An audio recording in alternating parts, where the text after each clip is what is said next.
the MacBook Neo. Seems like everybody has been talking about this laptop and we haven't even seen it yet, as far as seeing it in our hands, unless you're a big time YouTuber, which I'm trying to get to. So if you wouldn't mind liking and subscribing, that will help me so I can get on the ground level to get to these events and things like that, right?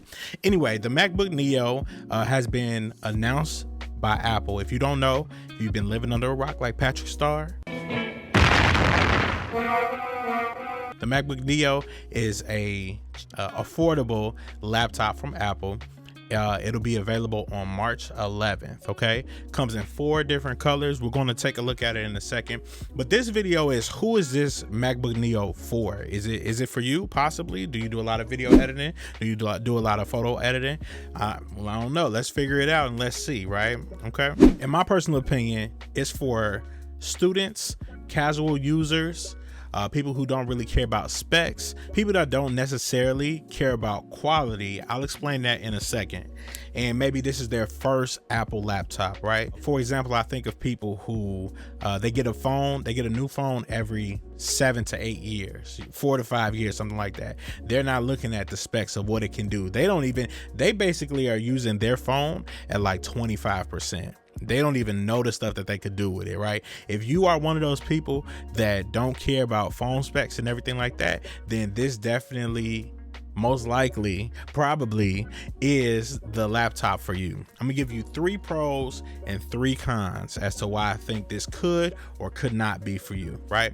All right, the first pro is the price. The pricing is amazing. This laptop, let me share my screen. This laptop, if we go to pre-order, you'll be able to see that it is $599, and if you are a student, you get $100 off. So $499, starting off at $499 or $49.91 a month for 12 months. Like I said, you get 4 different colors. We got silver. Actually, let me call it silver, blush. I was gonna call it pink, blush, citrus, and indigo. These are very, very beautiful colors. It's starting off at 256 gigabytes, which, if you don't know, that's not a lot. That's not a lot of storage for a laptop, to be completely honest. But you know what? One thing I noticed, since we do a lot of stuff in the cloud, we don't necessarily download a lot of pictures, right? We don't download a lot of videos unless you're starting to edit them and everything like that. Everything is really in the cloud. So for some people, 256 gigs might work. Now, if you're trying to like archive a lot of your pictures, like as a storage device, if you're trying to use your laptop as a storage device, this is definitely not the one for you. And I really wouldn't, I don't even know if I would recommend that. I would say get an SSD and kind of go from there, because you could get a 1 terabyte SSD for like $100, right? So yeah.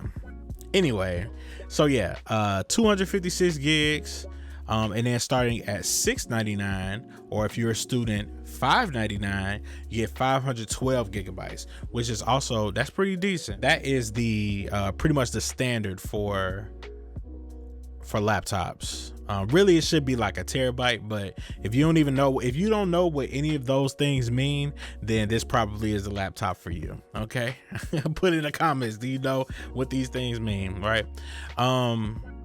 So yeah, people who are students, people who are not doing a whole lot, if you want a device that's a little bit more capable than an iPad, and you want to watch Netflix, Hulu, those type of things on like an actual laptop, then that would be that's really who this is for, you know. The second pro, I believe you're able to get into the Mac family, into the Apple family, for something that is not very expensive, you know. Like I said, $699, $599, whatever the case. If we share our screen again, if we look at this, let's go to, let's just say the MacBook Air. MacBook Air starting at $1099. Do you see that? From $1099 or $91.58 a month, right? And this is the M5. Basically, in 2020, Apple started all of their laptops with the M chips. So they started with the M1, then M2, now we're at the M5. The M1 is so good that even to this day, To this day, I have an M1 Apple MacBook Pro. This one has 16 gigs of RAM, but this is from 5 years ago, and this thing still is blazing, let me tell you.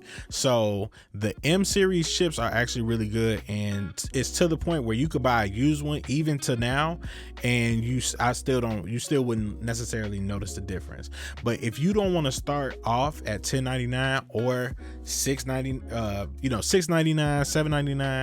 $799 for a used computer, and you say I'd rather take that money and buy a new computer, then the MacBook Neo is going to be the one for you for sure. My last pro is that it's lightweight, very, very, very portable, and has really, really good battery.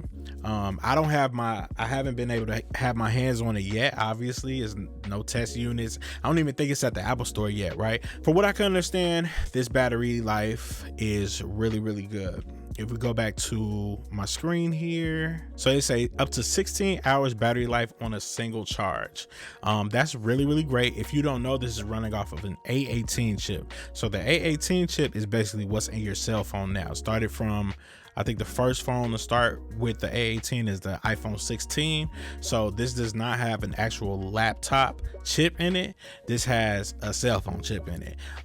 But what I will say, these chips are really, really efficient, and they're really great at what they're doing, i.e. efficient. So like I said, if you're not like a super power user, that shouldn't really matter to you. If you, like I said, watch Netflix, check your mail, even if you're like going on GarageBand and you're making some stuff, and you got a student that may not know if they are into certain things on their laptop, this is a great entryway, because even if they don't use it, the whole family could still use it. If you don't have a computer in the house, this could be the computer. This could be the house computer for sure, right? Okay, now let's get into our cons. Okay, these are some things that they kind of glossed over, and they were hoping that people wouldn't necessarily kind of dig into, right? Number one is no backlit keyboard. Can you believe that? No backlit keyboard. So if this doesn't matter to you and you have lights on all the time anyway, then perfect. Hey, this still might be the one for you. But yes, no backlit keyboard. Here, I'm gonna show my screen.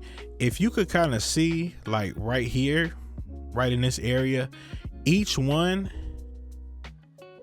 keyboard kind of has a tinge of whatever color the shell is. So this one is blue, so this one is blue. This one is blush pink, so this one is pink. But it's actually no backlit support. It's not backlit. So that they got to cut cost somewhere. One of the ways is storage, and another way is no lighting in the keyboard. MacBooks were notorious at one time for not even having lighting. Yeah, if you guys remember this one, I used to want this laptop so bad. Oh man, I used to want this laptop so bad. I used to think this was so fire. But that one didn't have a keyboard. So I'm sorry, that one didn't have a backlight. So we haven't had backlit keyboards forever. Like, that's not necessarily a thing, but it's coming back because they want to shave some money off, The next con I would say is it's no Touch ID unless you're going to the next level. So what I mean by that, the base model starts at $599, right? $599. Yeah. The base model starts at $599, 256 gigs. You have to move up to the 512 Magic Keyboard with Touch ID. So if you notice, 256 is just a lock button right here. And then once you go up to the 512, it is Touch ID. So if that's not important to you and you don't need that much storage, that 256, that's gonna be the one to get it, right? And my last con, storage is starting off at 256 gigs. Like I said, that's not a whole lot of storage, especially if you're dealing with a laptop, after a couple applications, if you start to actually download some stuff, if you have videos from like vacation and you want to put them on your laptop or something like that, before you look up, you've used all of your storage on your laptop. And then from there, it's like, what are you going to do? Yes, you can absolutely get an external hard drive, and then you could get something like this here, SSD holder.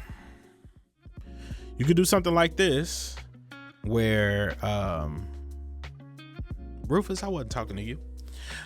You could basically place it on the back screen of the MacBook and then put your SSD in there. But honestly, to be completely honest, I don't like doing that. I like working off of my laptop and my laptop only, you know?